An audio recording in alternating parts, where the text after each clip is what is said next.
We're watching the most farts in 5 minutes. Go ahead.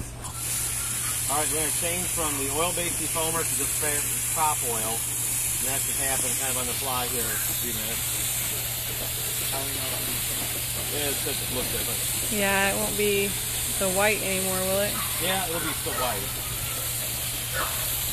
Maybe whiter.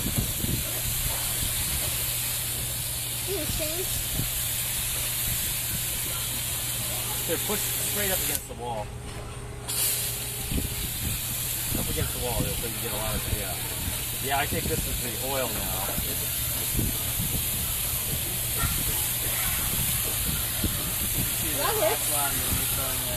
What's that? You kind of tell them that's the, like,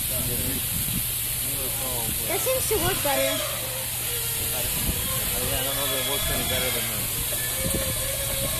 Just spray it, keep it sprayed over near the new foam.